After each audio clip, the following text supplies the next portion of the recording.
नमस्कार साथियों। उड़ीसा में बालासोर में जो कल हृदय विदारक परसों जो ट्रेन हादसा हुआ, जिसमें 288 लोग मारे गए, 1100 के लगभग घायल हुए। हमारी संवेदनाएं उन तमाम परिवारों को जिन्होंने अपने प्रियजनों को गंवाया है। साथ ही ओडिशा पुलिस, एनडीआरएफ, ओडीआरएफ और भारतीय सेना को धन्यवाद, जो पीड़ितों की मदद के लिए तत्परता उन्होंने दिखाई। और ओडिशा के लोगों की जो मानवीय छवि देखने को कल मिली, वो इस देश की मानवीय छवि है। रक्तदान करने कतारों में लोग खड़े थे, नौजवान लोग खड़े थे। इससे यह पता चलता है कि एक राष्ट्र के तौर पर हम लोग कितने सजग, कितने संवेदनशील लोग हैं। लेकिन बड़े अफसोस की बात है कि हमारी सरकार उतनी संवेदनशील नहीं दिखती। प्रधानमंत्री जी, आपके रहते भारत की किस्मत के बारे में तो मैं कुछ नहीं कहूंगा, लेकिन आप की किस्मत के बारे में 2 शब्द जरूर कहूंगा। आपने एक कवच अपने आसपास खड़ा कर दिया।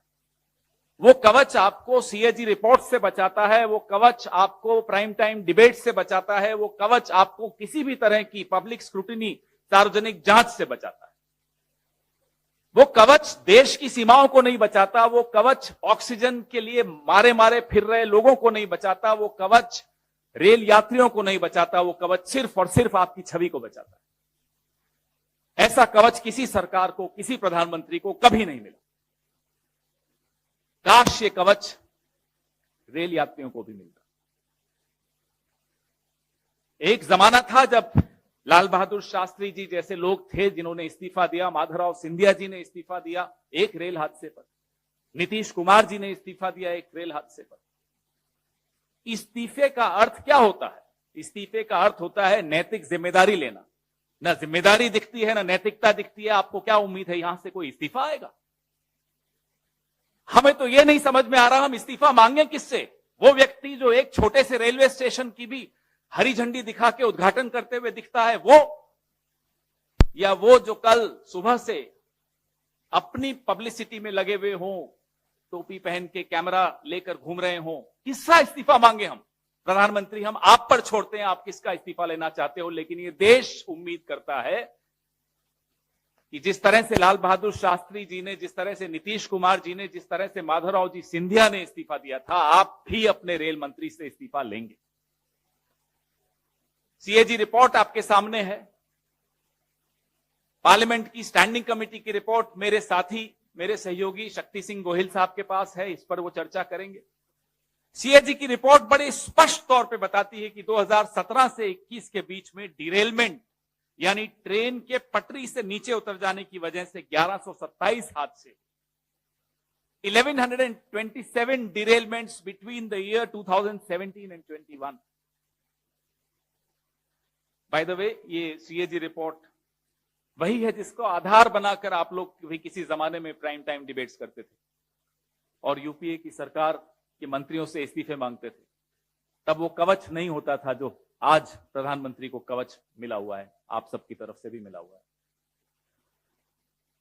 मोदी सरकार का जो ट्रैक रिन्यूअल का बजट है, ये सीएजी रिपोर्ट भी हम आपको प्रेस रिलीज के मार्फत सर्कुलेट करेंगे।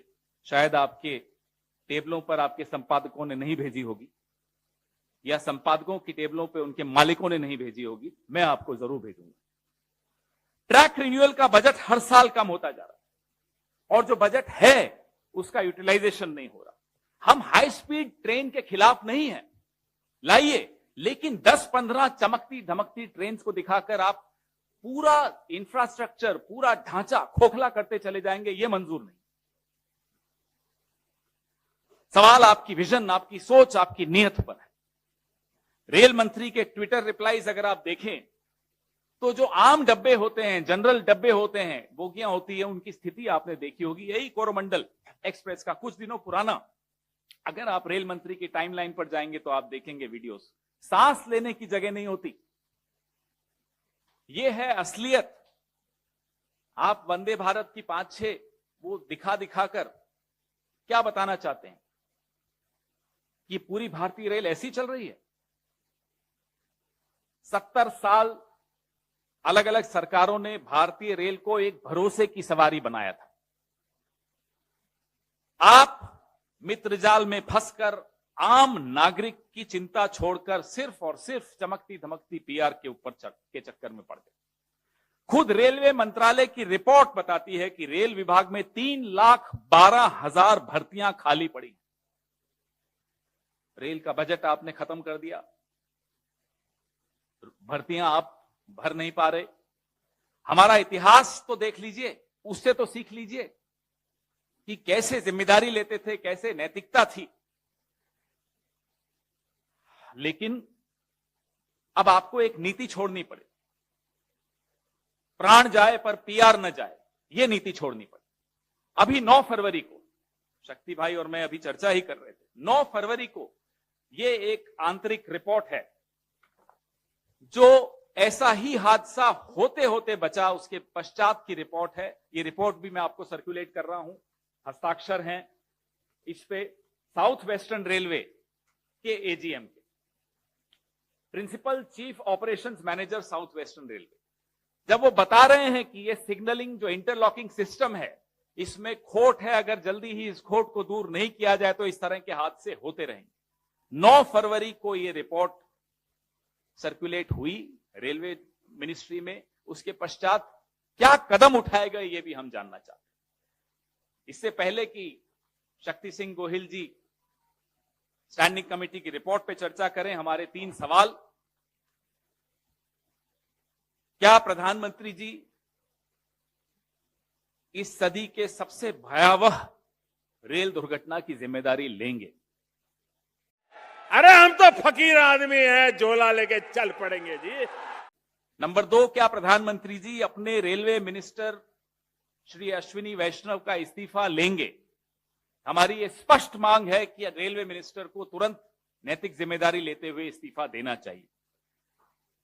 सीएजी रिपोर्ट, पार्लियामेंट की स्टैंडिंग कमेटी रिपोर्ट, इन तमाम रिपोर्टों का, और ये 9 फरवरी की जो रिपोर्ट थी साउथ वेस्टर्न रेलवे की, इन सब रिपोर्टों पे जो सवाल उठते हैं, इन सवालों का जवाब प्रधानमंत्री जी की तरफ से कौन देगा? और मैं उम्मीद करता हूं कि सवाल आप उठाएंगे।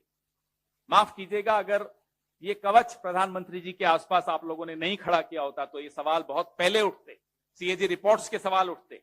इस रिपोर्ट को कहीं ना कहीं छपते हुए हम देखते, इस पे चर्चा और डिबेट्स होती, तो शायद ये 288 लोग अपनी जान नहीं गंवाते। हमारा और आपका काम सरकार को जनता से बचाने का नहीं है, जनता को सरकार से बचाने का। अभी भी समय है, हम सबको ये जिम्मेदारी निभानी पड़ेगी, नहीं तो ये दुर्घटनाएं होती रहेंगी, लोगों की जान जाती रहेगी और यूं ही हम एक दूसरे को ढांढस बनाते रहेंगे। सब चंगासी